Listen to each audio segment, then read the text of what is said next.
Yo, have you heard about Anchor? It's the easiest way to make a podcast. Let me explain. It's free. There's creation tools that allow you to record and edit your podcast right from your phone or computer. Anchor will distribute your podcast for you so it can be heard on Spotify, Apple Podcasts, and many more. You can make money from your podcast with no minimum listenership. It's everything you need to make a podcast in one place. Download the free Anchor app or go to anchor.fm to get started.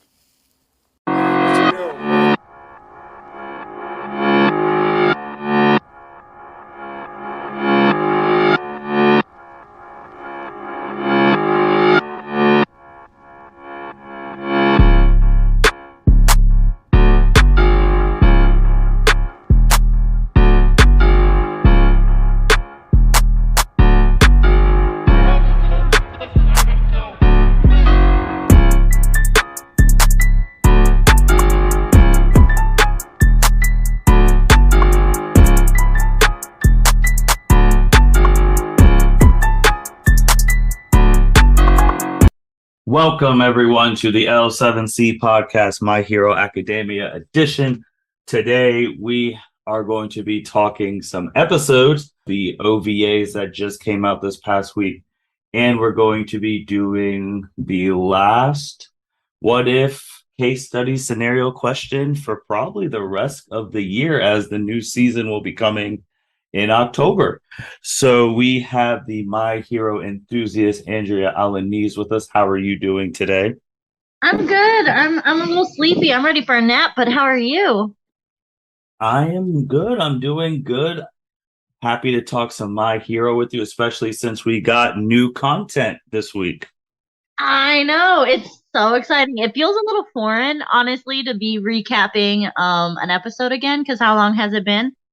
Oh, since we haven't had new content really since the movie. Right, right. And the movie came out last October, I believe. Mm-hmm.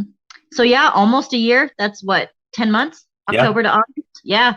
So yeah, wow. Yeah, because that season 5 started earlier. It ended in October. It ended like right before the movie. Mm-hmm. Well, before we got the movie, because the movie came out in Japan a In couple June. months before that. Yeah, Mm-hmm. yeah. And we got it at the end of the fall season. So, yeah, first time in 10 months talking about something new. So, where would you like to start? Do you want to start with the episodes, the OVAs? Do you want to go Yeah, into for like sure. Sure. all right. Yeah, Well, yeah. Andrea, start us off then on what happened on the first OVA. So the first OVA is the baseball game. And so I'm not remembering the acronym that they called the league, but essentially we get introduced to the fact that the heroes in My Hero that enjoy baseball have their own like little competitive league. So The kind of like how HLB, Hero League, HLB, that's right. a play off the MLB. Yeah, HLB. So Hero League Baseball or something. Mm-hmm. That's exactly what it is. HLB. And I mean, it's kind of like, how some companies will have like a company softball team and they'll play other companies. So it's kind of like that same general gist. And they kind of open it up that Gang Orca's team, and I'm forgetting the other hero's name right now, the Lion. Is it just Lion? I will get that for you. Continue Thank you. on. But anyway, so essentially, Gang Orca, we all know he has basically the same powers of an orca whale. And so this other hero, Shishido. That's Shishido, and his hero name is his hero name. I actually don't. Lion Hero Shishido. That's his name. He is the number so I guess 13th ranked calls him. hero. Number Yeah. 13th. Oh, so he's just outside the top 10. Mm-hmm. Interesting. So he basically has the same powers, physical strength, and prowess of a lion. And so he's the other person who I guess is undefeated in the HLB, just like Gang Orca. And so basically the run up to the game is all right. So they're both undefeated. They're about to play each other. I guess they have a personal rivalry, which we get to see just a little bit. Kind of arguing as well, like, orcas are kind of like, I mean, the killer whales, they're kind of top of the food chain. among marine mammal life, and then lions are the king of the jungle, all that good stuff. So they kind of go back and forth, like which one of them is better. And they both basically recruit their work studies, their class 1A, class 1B students to be an additional pro heroes, because we had Fat Gum was in the game, Kamui Woods was in the game, Mount Lady was in the game. Am I missing anybody? What other pro hero was there? No, you're not missing any with the other pro heroes. Just wanted to throw into with their rivalry besides like the animals and all of that stuff. As I Mm-hmm. just said, Shishido's the 13th ranked hero and Gang Orca is 12. Like this is a Yeah. real like he's one above him. Like this is a legit rivalry that these You two have have a whole shonen TV show about the two of them and their rivalry. Got it. I love it. Okay, I did not know that. Mhm. Interesting. So, oh, President Mike is obviously officiating and like, or not officiating, excuse me, commentating the game with Mhm. Eraserhead. And basically, the premise of this game is winner, is the top of the league, blah, blah, blah, blah. There are some, adjusted rules for the game due to them all being, superhumans, quirk-abled humans. And I mean, it was enjoyable to watch. I was happy to have new content. I was happy that it was lighthearted. Um, with the change in the rules and the ability to use quirks, I felt like some of the power scaling was a little ridiculous in that game. But again, I mean, it's not meant to be super serious or anything, so I kind of let that go. But it was very interesting to see. We did get to see more of the Class 1B and the less screen time veterans from Class 1A. Like we have Octacle was on there, Sugar Man was there, Jiro was there, Kirishima was there, Mineta was there. Am I missing anyone from Class 1A before I go into Class 1B? No, I think that's all we had for, and I can make sure when I look at their picture, but I think that Yeah. was all we had. And then for 1B, we had Mines, who we just talked about in the Who, Word of by the Battle. way, Yes. you saw his power, what we were talking about. Like, this guy is like legit Yeah, because when he was yeah, pitching, that was nuts. that was freaking crazy. Yes, no, for sure. So Mines was there. Um, oh, we forgot Denki. Denki was there from Class 1A. Denki was also, He was there. He was terrible. Tail was there. He didn't really yeah, do much. as usual, but we got to see more of their personalities. I will say that. Yes, we So did. from Class 1B, Mines was there. Vines was there. Who also was OP in a baseball game. Yeah. Is there a situation where she's never going to be OP? Uh, Probably when she's fighting someone significantly stronger than her. That's fair. But it has to be significantly stronger than her in a way that she can't necessarily counter, because her vines are super versatile. But anyway, that's besides the point. Who else we missing? Who else was there? Because it wasn't just those two from Class 1B, right? No, no, it wasn't. And I'm trying to. Tetsu was there.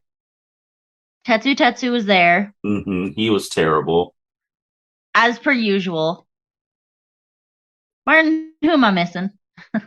Baseball. Well, they also had because some of those people had the pro heroes on their teams Right, the as well. Pokemon were mostly on Orca's team, and I felt like Orca's team had mostly Class 1A people, and um Shishido's team had more of the Class 1B people. Yeah, and even itself too. So I got you. So Gang Orca's team had Tentacle, Jiro. They had Mount Lady, Kamiya Woods, Charge Bolt, Grape Juice. As obviously you know them by their real names. And Vine. Vine was on Gang Orca. Shishido's team had Tailman, Sugarman, Mm. Mines. They also had Gerado, Gerada, who doesn't really, what is his abilities even? He's the one who looks like a beast. Oh, Uh, that's right. Yes. who looks like beast. They also Mhm. had Sun Eater, Fat Gum, Red That's who it was. Riot, Yep. and Real Steel. Yep. So you weren't missing really I was saying any. Amajiki. I can't believe I forgot Amajiki because like he was a mood the whole time. Cracked me up. Like I know that's his whole character and that's his whole like comedic shtick, but like every time he was on screen, every time he talked, I laughed. Like every single time. Again, especially because of the power scaling being so ridiculous in the game. Like if I would have been there playing, I would have had the same feelings as him of I just want to go home. Like why am I Yeah. here? I want to go home. Yeah, he didn't even get up to bat, did he? I thought he did. How did he get ejected? I don't I remember. don't. And since you brought up ejection, just want to go over Oh, bring up the I rules do, I do, too. I do, I do, I do. He got hit in the face with the ball. A line drive. Yeah. Yeah, he got hit with the ball, and that's how he was incapacitated. Yeah, Yeah, yeah. so rules for this was each team had 9 players. Substitutions could be made during the game. They're not allowed, but swapping positions is, but substitutions is not. If a catcher or batter is taken out of commission in any way, they're considered out and no longer can play. Full court use is also completely acceptable during this game. Okay. Yeah, yeah, and I mean, you can't. Yeah, so once somebody's incapacitated, you can't replace them on the field. So Mhm. essentially, spoiler alert, everything boils down to the very end that each team only has one person. And so then it's, a head to head collision.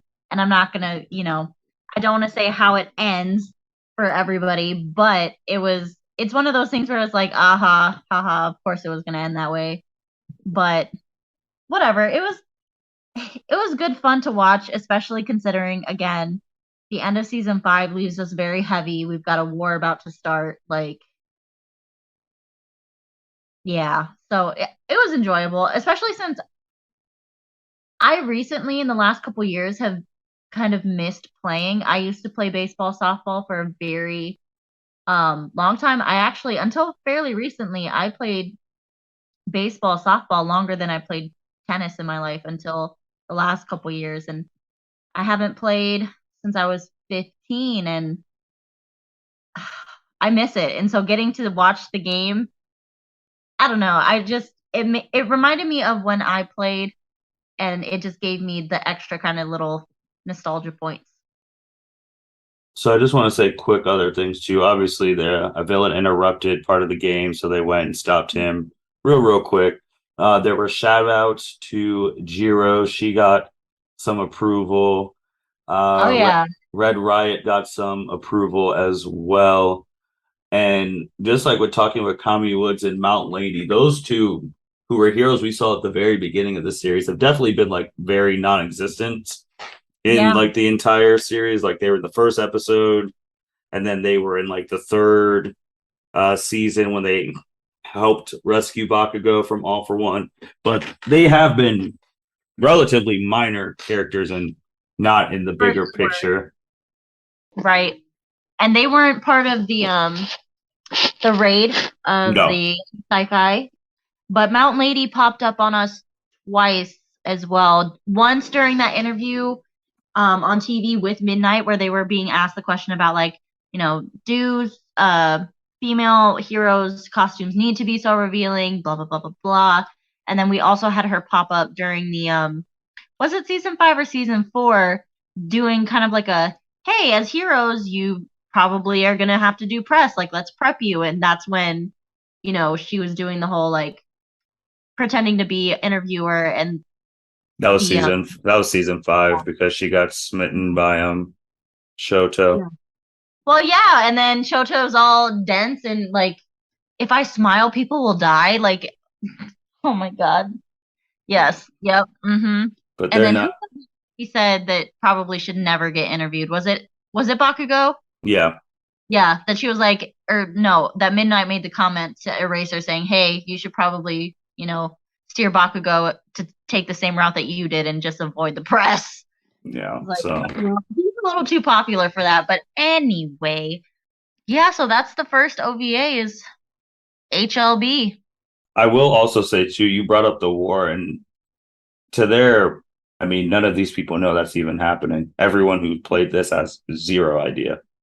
Right. That's true. Technically, there's only 2 people who in the whole There's hero community who know what's happening, and it's going to be Hawks. It is Hawks and Endeavor right now, which Endeavor actually talks about a little in his brain in the next OVA. So if you want to take it away.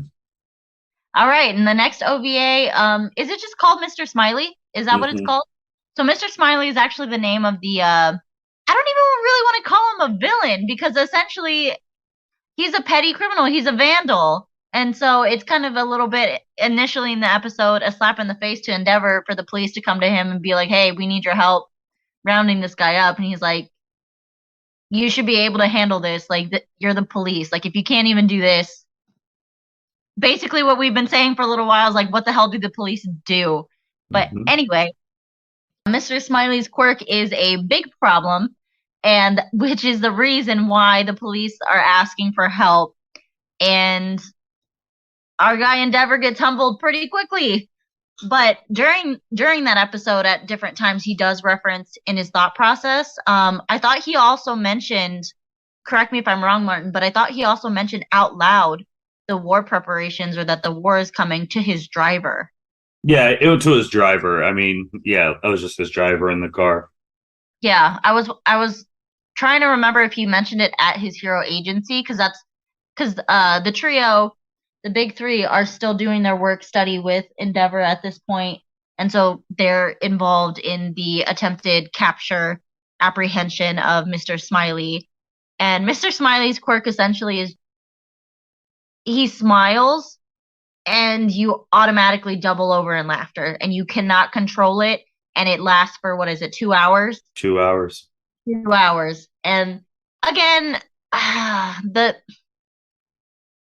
felt like, and when you told me the episode was woozy, I was like, nah, I'll give it a shot. And then, yeah, no, legitimately, when they bring in a robot to counteract, the quirk issue, Mr. Smiley's quirk issue, and the robot breaks down because of the quirk, I'm like, okay, no. And the explanation of it being, well, it's live CCTV, and because of that, then it processed that way, so it made the robot, susceptible to the quirk. And I'm like, seriously? Really? Because whatever. Well, I will say too, because I told, like, when I was saying that, and I was like, this guy's quirk is actually seriously super overpowered. Like it doesn't seem to have any exception unless he's activating it, or you have a picture of him and with the robot specifically, they said if the feed was delayed, it wouldn't have worked. But I mean, even looking at, because what did he have for people that stayed really far away from him? Because there was a distance issue that if you were too far, he couldn't activate it and use it on you. But then he would throw out these little like hologram projector things, and it would project an image of his face, and his quirk would activate if you looked at it. So you look at the guy, and he's smiling and activating his quirk, you're fucked. Yep.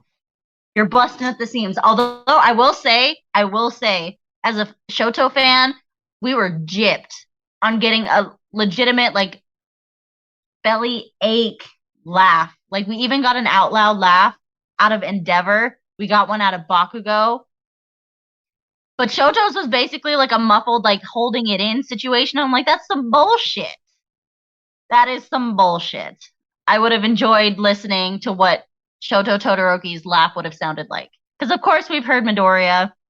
Bakugo, we kind of heard him muffle previously with the whole, when he was making fun of the Glamoroki moment during the makeup test for the provisional licenses.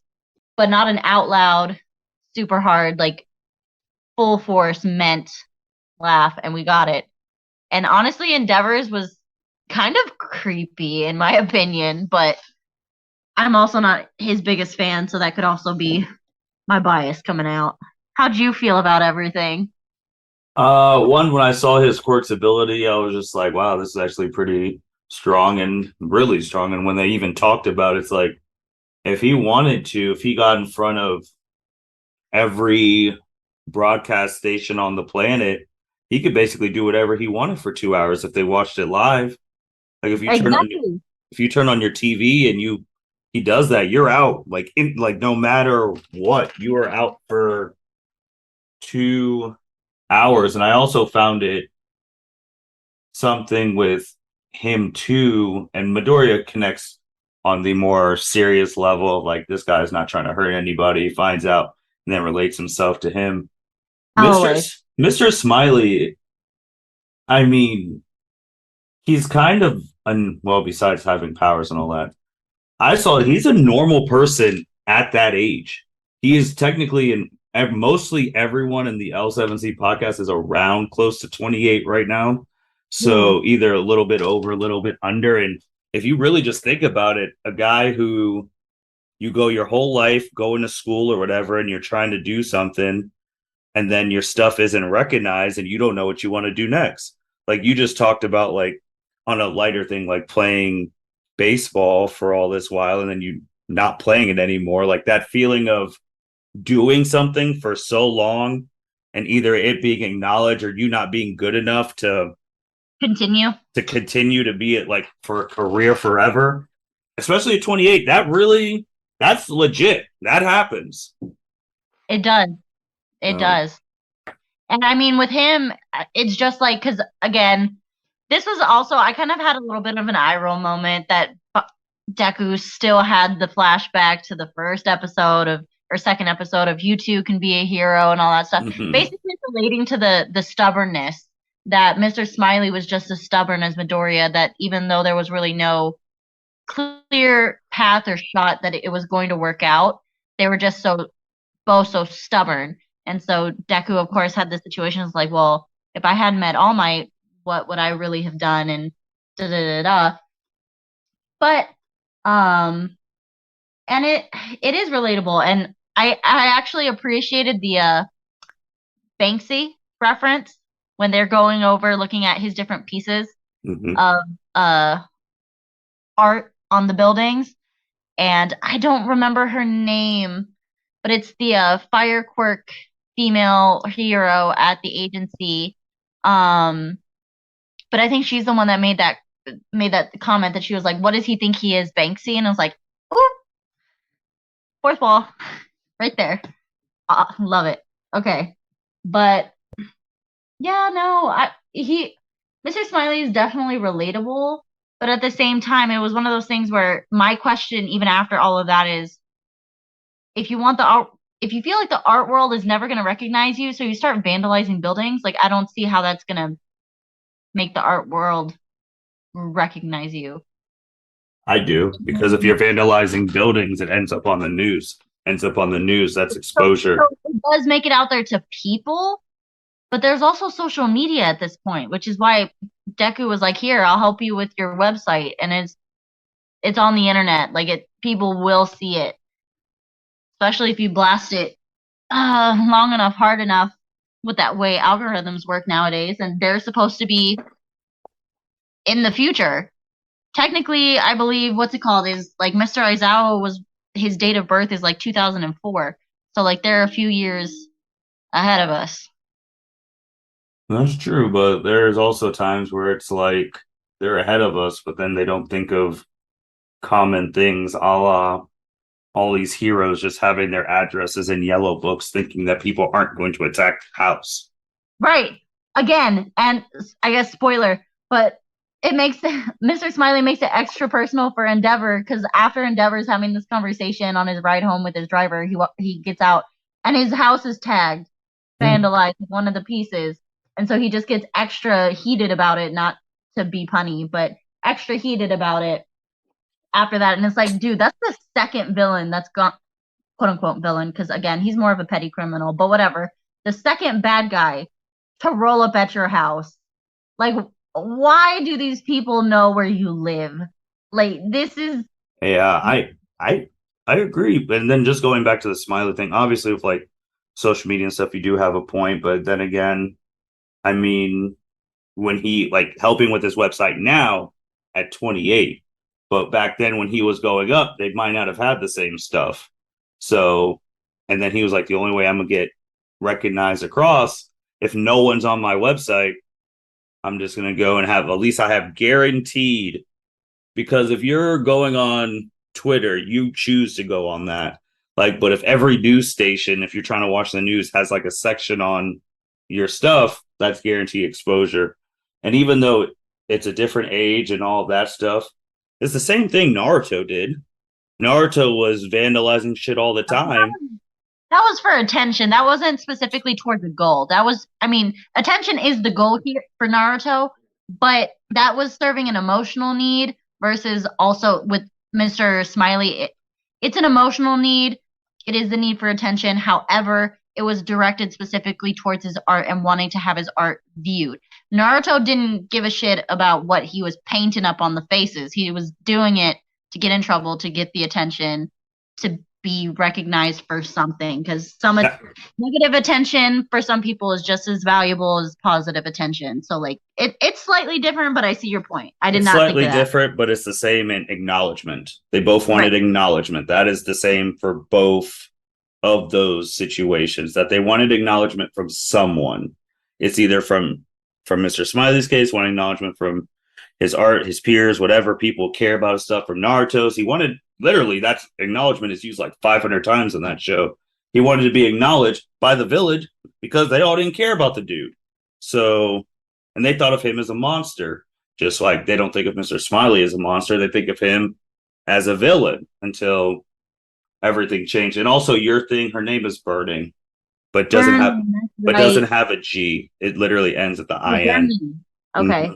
So I also think it's kind of funny too how because we have to talk about it because always has to have it in every episode, how Bakugo had another perfect moment, how he was able to like in an hour's time blindfolded like a fucking avatar character on a video game. That was such bullshit. It's like no time flat. And everyone's like, "Oh, you need more time to practice." And Bakugo's like, "Nah, bitch, I already got this." Like he literally said, "I told you I did not need practice on this. Like if you would just told me where to go, give me the location, the code name, I'm done." It was like, Bakugo, that's ridiculous. Because I mean, those coordinates were complicated. Like I know it was a letter and a number system, but still, like ridiculous, fucking ridiculous. My other Bakugo thing that made me internally chuckle a little bit was like after he got hit with Mr. Smiley's quirk, the second to last time and the last time, we basically had a little like internal thought kind of Bakugo floating around outside of him, because even though on the outside he's laughing, on the inside he's pissed the hell off. So I thought that was funny because I mean we all know he would be, but having to add the just little, because I think it was orange, right? Also, I'm colorblind, so like correct me if I'm wrong, but it was just like a little kind of like almost a thought or text bubble, and had little spikes on top to indicate like his spiky hair, and it was orange, which is like sometimes it had like rage eyes, but sometimes it didn't. Yes. So just to go to like he masters it perfectly, and we're just gonna go here because then Mr. Smiley also connects to another person who's actually in this show. Bakugo, and then they have like the coordinates perfect, and Midori obviously stops Bakugo, has the talk with Mr. Smiley. Mr. Smiley is about to turn himself in. Villains come in, start shooting up the place. He stops them. Ends up only because they shot his mural, his painting.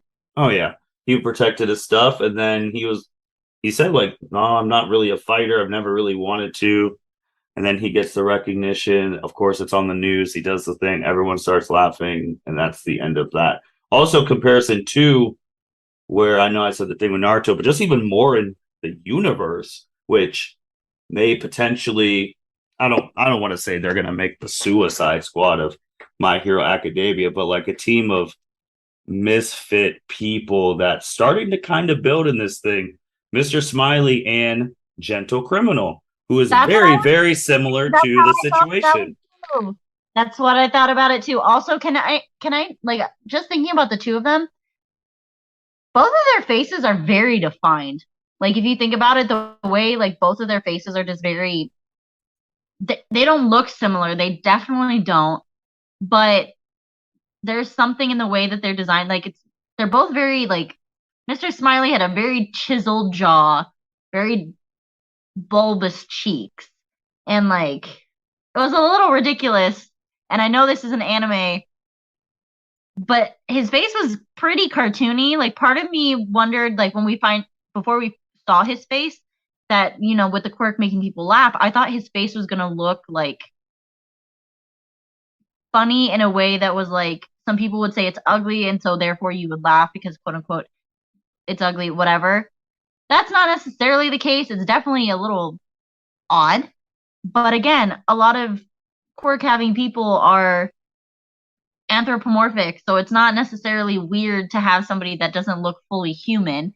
So I wasn't quite expecting the face that we got. And I don't know. I just now thinking about the characters designs for Mr. Smiley and Gentle Criminal. I don't know what it is, but I feel like they're slightly similar somehow, like in the way that they're drawn or the intention behind the character of their face.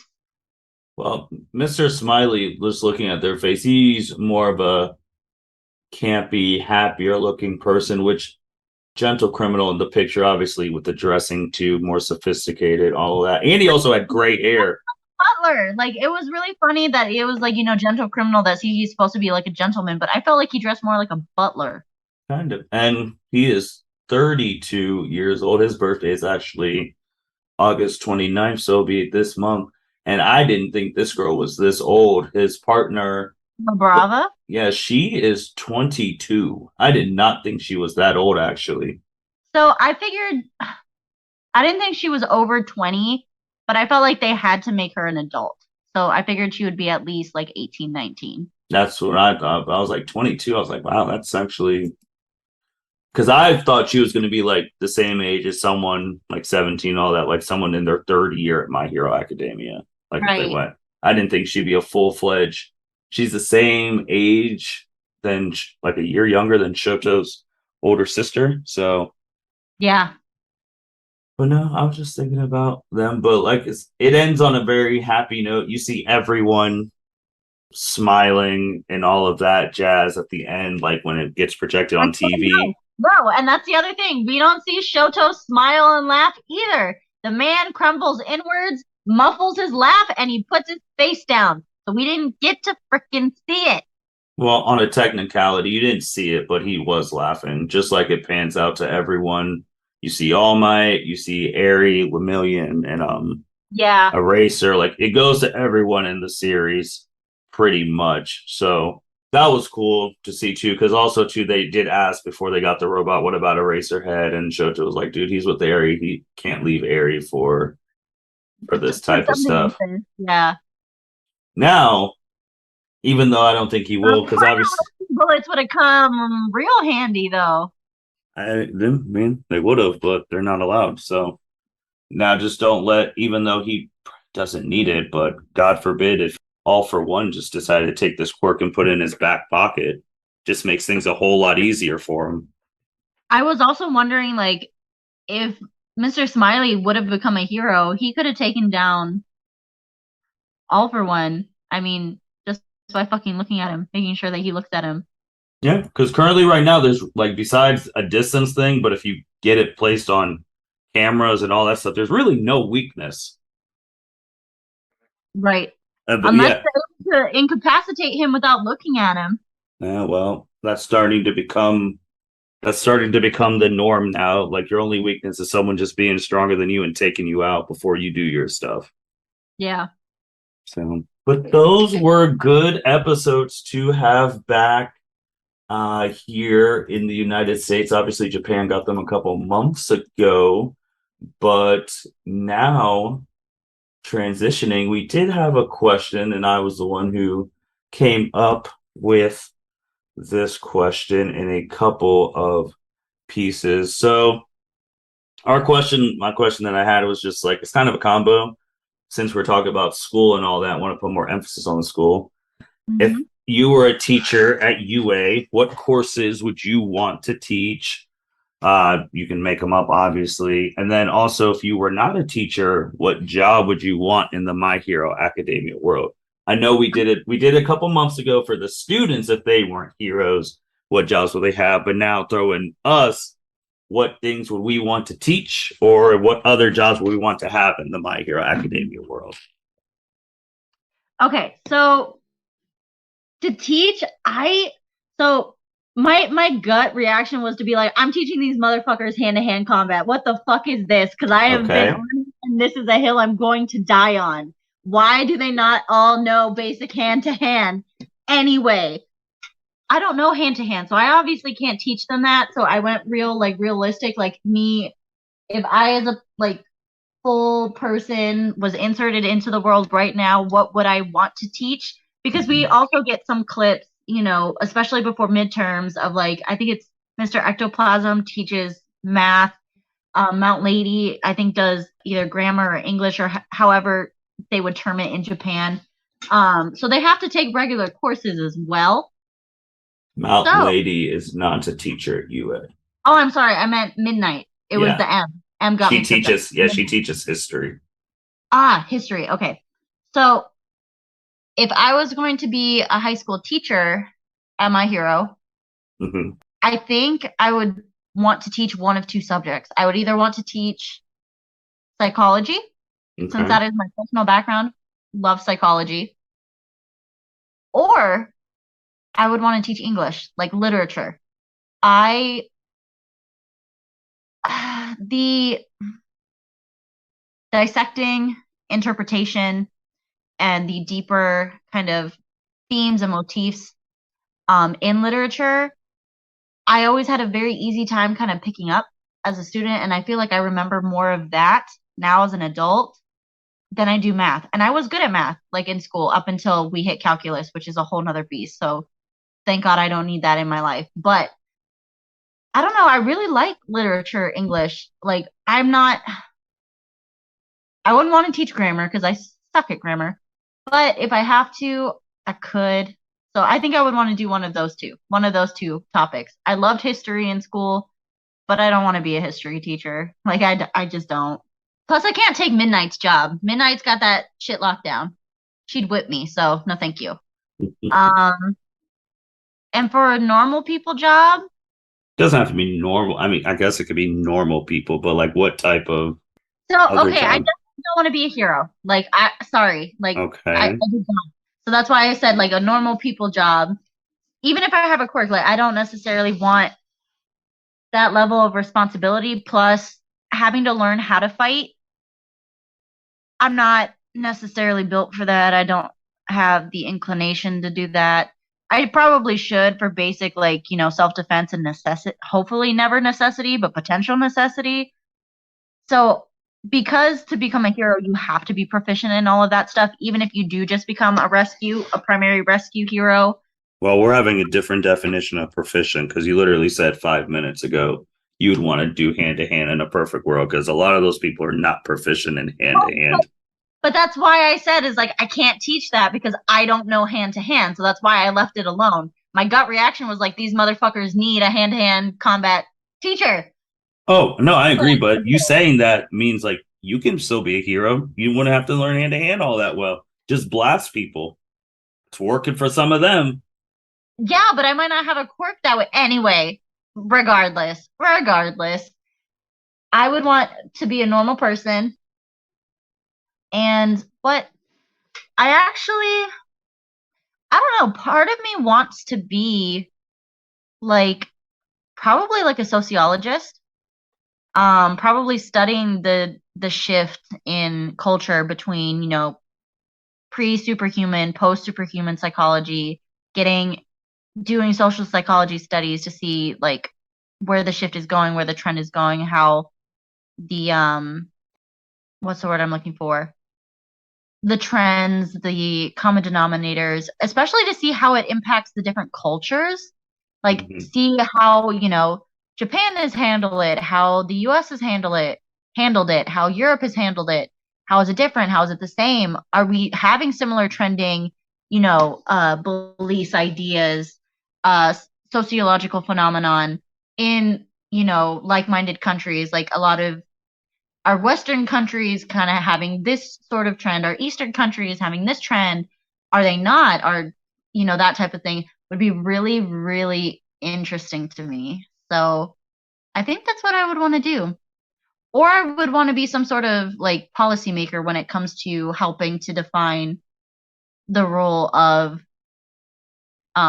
heroes within this society, like the guidelines, the rules, and kind of having those conversations and helping to make those decisions. You would need the research for it to help make the decision, but like with our talks about, the quirk erasing bullets, I actually think, having the non-permanent version of that for the police would be very helpful for them, and the society wouldn't need to be so heavily reliant on heroes, Mm. um, especially for like lower level villains. Hmm. At least And you're it on that. You're still not on the nukes yet. We'll get no, there. I'm not for the nukes, Martin. Like I'm You'll not get there. You'll get there. the Just max. like, The max I'm at, and I'm thinking like all for one specifically is we have some sort of punishment where we're like, nah, fam, we're taking your quirk, and so we give them the like quirk erasing shot, kind of instead of the lethal injection. so my question for that is, you said that would be his punishment. How are you getting him? Well, in this scenario, we've already got him. I haven't thought about it, but again, with the semi-permanent quirk erasing bullets, we could use that. We could use that to help get him. Unless he's immune to. I mean, this guy, he's in jail because he wants to be there. Like, let's just be. Oh, I know. Well, part of me thinks he actually was gonna win that fight against All Might though, because like, Oh, when you first watched it. yeah, because when All Might kind of had that last final smash, like Hmm. All for One was like, oh shit, like I'm actually gonna lose. But I do think he had planned in case he lost. Like, yeah, he's sitting pretty where he wants to. Like, and I know we all know that he's in Tartarus because he chooses to remain there. We know. Oh yeah, he's It's whatever just he. like Magneto. It's just like when Magneto was in his freaking little Mhm. plastic floating prison. Like, he knew he was eventually gonna get out. Oh He yeah. knew, Okay. and he got out when he wanted to. But yeah, so yeah, no, that's about as far as I'm willing to go at this time. Is the kind of using a fully permanent quirk erasing serum as like a form of punishment, max form of punishment for a quirk wielding villain, like somebody who uses their quirk specifically for villainy. Because there can be somebody I feel like maybe like a yakuza boss, whatever, a criminal head, mastermind, whatever, but they don't necessarily utilize their quirks to do their dirty work, if that makes sense. So you saying you're willing to even use those itself kind of it makes. I mean, there's only one group who was making them, and they were bad guys. So you're gonna work with the baddies to get those sold. No, because we've recovered the formula, and so then we would tweak it from there. Like that's although they already did the legwork, we're just divulging it from there. We wouldn't work with them and like buy it from them and that whole thing. That's no. Well, the current thing now, they got like what, four, maybe four, three. That's like, I would just say my pushback to that is the same thing with the super soldier serum. Just because you have it, like if those three are gone, that doesn't mean they're smart enough to replicate it. Because the way it looked like there was only one dude who was smart enough to do it, and that was Overhaul. So if you want to make more, because three bullets ain't going to be enough for the rest of the history. That's what I'm saying. It's like if no one else is smart enough to make it, and Overhaul is the only one who's smart enough to reproduce that stuff, you're making a deal with the devil one way or another. Yeah, well, this devil don't got no more arms, so there's Unless that. he wants his powers back. What do you do? Do you give him his powers back to have this weapon to protect everyone for the rest of the planet, knowing Oh, if you give him his powers back, he nope, probably has something to stop those bullets? I'm just saying, throwing out those ethical questions. nope, would not do that. Also, I mean, his power hasn't been taken away. He still has his power. He just got no arms.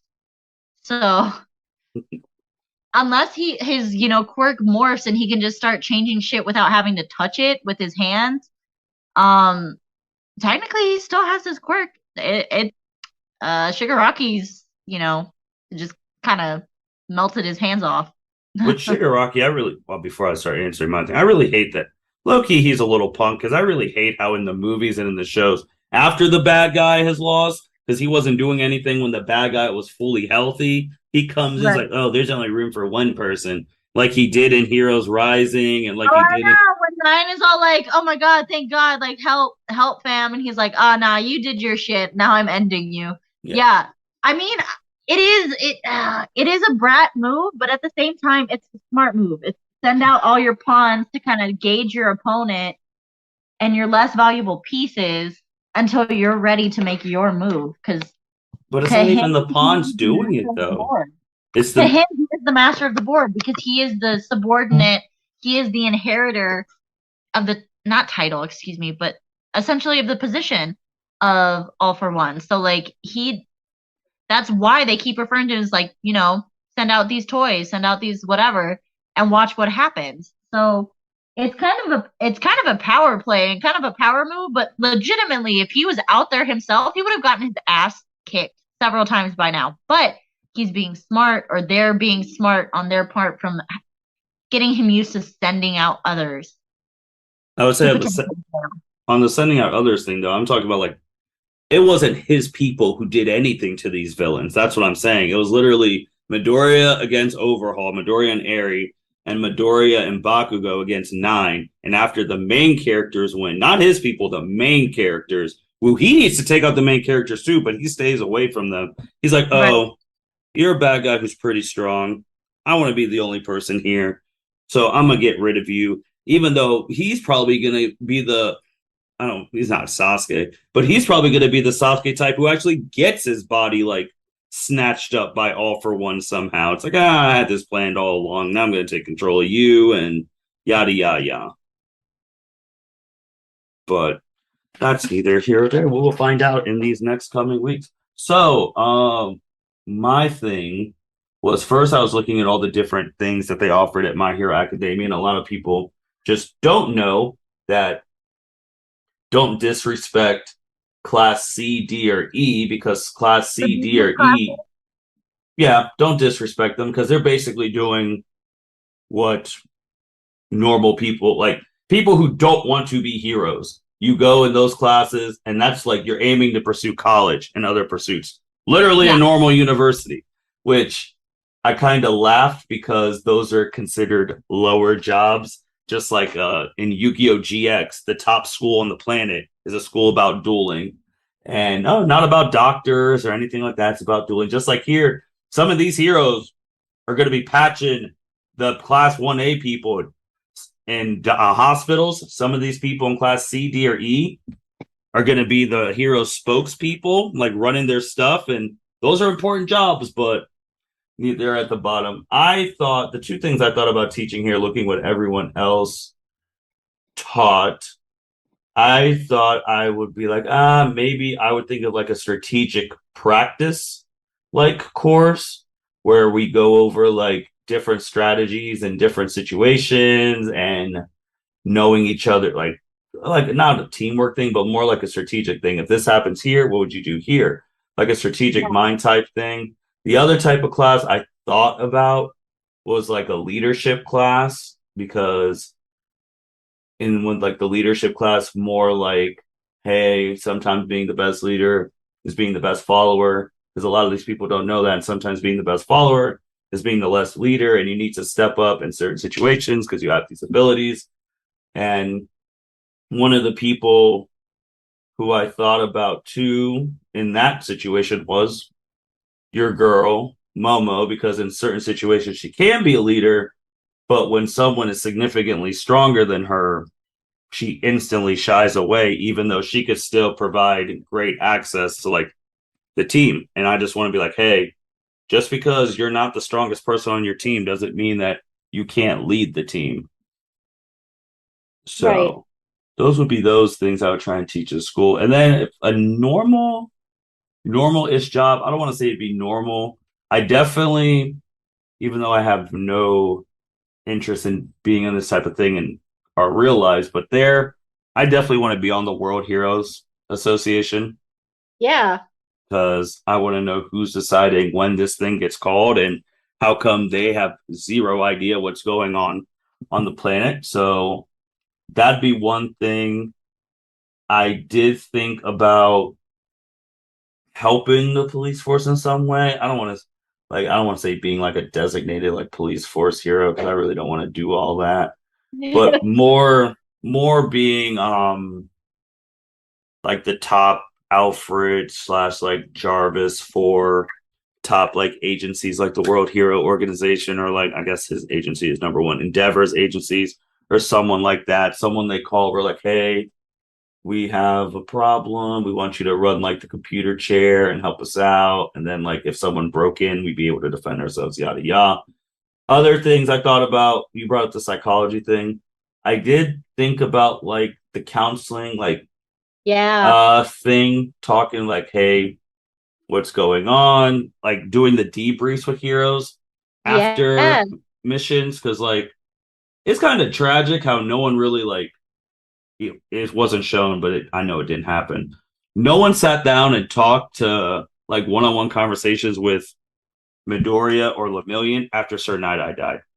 Yeah. That's kind of something you kind of need to Yeah, no, unpack. there's no mention of like grief counseling. There's no mention of crisis intervention, Mm-hmm. debriefs. There's nothing. It's kind of just like, okay, that's a hero's day. You go about your business. And honestly, again, real world parallel. A lot of like heavy job situations that happen on the regular like that have traditionally been treated that way. And then there's a lot of complex PTSD or just PTSD kind of happening in those roles, and then there's a stigma around getting help, and so now they are starting to implement, I forget which police department or departments in particular I learned had started having kind of critical incidents debriefs immediately after, like to help lessen, because there have been studies, and the studies were showing that having these debriefs either immediately after or not long after, instead of like waiting to see if symptoms develop or they start having a problem,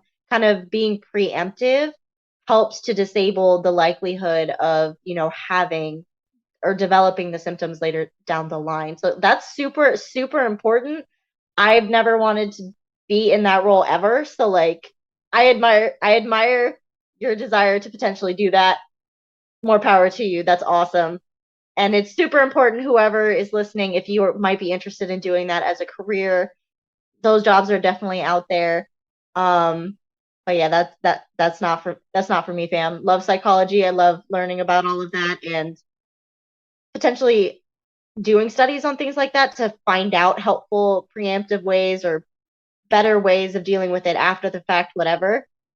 But yeah, not for me. Not for Yeah. me. And then hero wise, I mean, I wouldn't necessarily want to be, I'd be more of a vigilante than a hero because I don't need these people knowing where I live because I would wear a mask. Like, in that, yeah, because I can't know you just, I can't fill out the census and then my arch nemesis just show up to my house.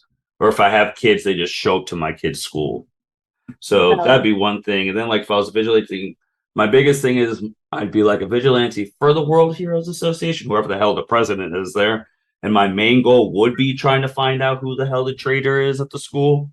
Yeah. So that would be, since that's still to this day not known anime wise, I'm pretty sure it's already been for people who read the manga and listen, like, oh, it's so and so, but I don't wonder spoil if it it for has, people. because okay, Well, they're legitimately about to be over. It I have has. too many things spoiled for me from the manga on my Instagram page, on my For You page. Mm-hmm. That has not popped up yet. And so I wonder if it's actually out there in the manga yet. I'm pretty sure it is because I'm pretty sure too. If you, I mean, don't Google this for the people watching Oh. the anime who's a traitor is, but also if you Google like who dies in this war, it'll pop up like who is actually going to die. Is it going to be people that are actually going to die, or is it going to be like when we all were told, or I don't know if you had heard about this, but that supposedly Sasuke was going to die in the Great Ninja War? No, Um, no, no, like these people now like we Sir think he Night didn't Eye actually die. die. No, Hmm? they die. Like Hmm. that's what they're saying. Like no, like so that's why. But stay away from spoilers because this anime. Because then you don't want to spoil yourself when you're watching this. So you can have the whole shock. But those are things I've thought about because I would not want to be like just a upfront hero on the spotlight. I would never want to be ranked because just like All Might said, it's not about the rankings and all that. So The number one hero. Like that's the ironic part about it is somebody at the top is always like, "Oh, it doesn't matter," but haha, I have the number one spot. Like, I whatever. mean, they're the ones who ranked him. Like he didn't ask to be ranked. I know, but it's just one of those things where it's like the person at the top kind of making a comment is like, "Oh, being number one is not important," or y'all voted me here, but it's really not that big a deal. It's like I I don't know, think, maybe I'm a cynical, bitter person, and then I'm like side eyes, like, of course you are gonna say that. but I will say it for him though, because to this day, to this day, there has only been one person, no, two. I think All for One did once, but one guaranteed person who was called this dude by his real name, and that was Gran Torino. This has Yeah. been the number one hero on the entire planet. You don't hear anyone's like, oh, All Might, aka that. Never. So that's why I'm like, do these people even know his real name? Do they know Endeavor's real name? I know they know where he lives, but do they actually know his real name? Yeah, Like it's that's on. I would assume like it's in that thing because I don't know who else said it, but I believe they know his like real name. They definitely know the last name because Todoroki's their last name. So that's right. still more than enough because there's only one Todoroki family. And well, there might be more in the My Hero world, but that's besides the point. Yeah, no, I don't know. I don't know. Oh, All Might did. All Might called him NG Mm-hmm. at one point. Had always referred to him as Endeavor, but I think called him NG once. Dobby called him NG, but nobody batted an eye. And then I could have sworn somebody else did too. I feel like the other one was recent too, but yeah, that's the Yeah, one thing too. Like, if you don't want to give your name out, I don't think you should be giving your name out. That's just literally puts right. a target on your back on all your stuff. But that's really it. Andrea, did you have anything else you wanted to say? Um, I don't think so. I'm just super excited for, continued new My Hero content soon. Like I'm really excited for it. Yeah, so thank y'all for being with us during these 10. I know we had we had the movie review and all of that, but these 10 months of case studies, what ifs, the class 1A, class B tag teams, all of that. And next month we're gonna be previewing season 6. We're gonna be talking about things of like where we left off, what do we want to see, what do we don't want to see, who we want to shine, who we don't want to shine, who's going to die, all of those type of things in September. Because once we get to October, we're going to be reviewing episodes. So, Yay! so September is the preview, and then October we're back to reviewing episodes. So, thank y'all for sticking with us during the case studies and all those ones because some of the ones you guys really, really liked. Not all of them you liked, but there were some that you guys like really dived into listening wise. So we greatly appreciate it. Which ones were those? We need to have this deep talk review of the case studies, you and I. Like But right, I don't know if that like right now on air. I feel like we'd be past our time since we are at the hour mark. that's true. That's true. But We we can talk could do about it later. off air. But with that being said, thank you everyone for listening to L7C podcast. Make sure you like, rate, comment, subscribe. Remember, next month, September, My Hero Academia season 6 preview. Make sure you're on the lookout for that. And with that being said, take care. Thank you for listening to this episode of the L7C podcast. Be sure to like, rate, review, and subscribe to the channel. Follow us on all social media platforms, and we'll be talking to you guys soon. Take care.